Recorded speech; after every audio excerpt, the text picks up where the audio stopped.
It gets closer to a massive parade celebrating the Army's 250th anniversary. We are learning thousands of people with no plans to go to that parade will still be impacted. Thank you for staying up with us at 11 o'clock. I'm Lorenzo Hall. And I'm Leslie Foster. We've learned the parade and the festivities connected to it will delay flights at DCA, and they will force boats on the Potomac and the Anacostia rivers to stay at the dock. Our Alexis Wainwright joins us live now from the airport to explain the far-reaching impact of this huge event just a week from Saturday. Alexis?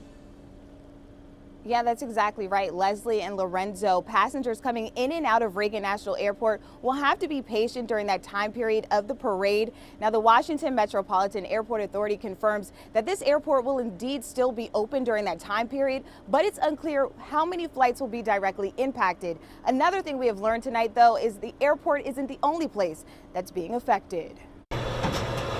As the 250th anniversary of the U.S. Army Grand Military Parade has grown extensively, so has its impact. Being a veteran, I think it's something that takes us out of what we're used to. That privilege is something I think should be reserved for someone when we come home from war. Due to the military flyovers expected during the military celebration, Reagan National Airport will have to abide by restricted airspace rules over D.C. Some people are not happy about it. D.C.'s already congested enough, and then to add a parade for a reason to, for other words, stroke some person's ego, I don't think that's a good thing for the city. Others say they're excited to see the parade and military flyovers. I think it's fantastic. Let's boost the morale that we need here in the United States. I really hope that it doesn't disrupt too many of the events that are going on. The U.S. Coast Guard will enforce a security zone along the Potomac and Anacostia rivers starting at 2 p.m. Friday, the day before the parade, until 10 p.m. Saturday. I was a little surprised, first of all, because it's one of the busiest weekends of the year on the river.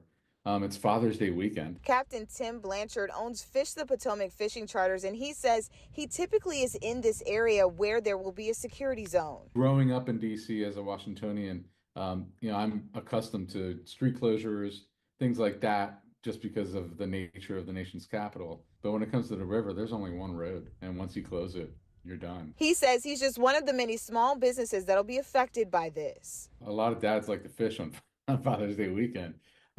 There's also the sunset cruises that we do, which are a big deal. And it's a few $1,000s worth of revenue that I'm going to lose.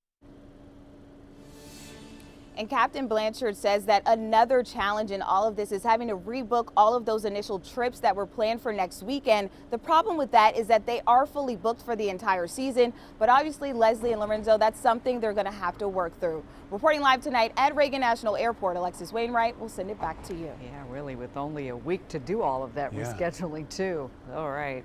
WUSA 9 is your home for coverage of the Army's 250th anniversary parade. We'll be streaming it live on WUSA 9 Plus. It is next Saturday, June 14th, around the National Mall. Our coverage starts at 6. The parade rolls at 6:30. So download Plus on your smart TV and watch it for free.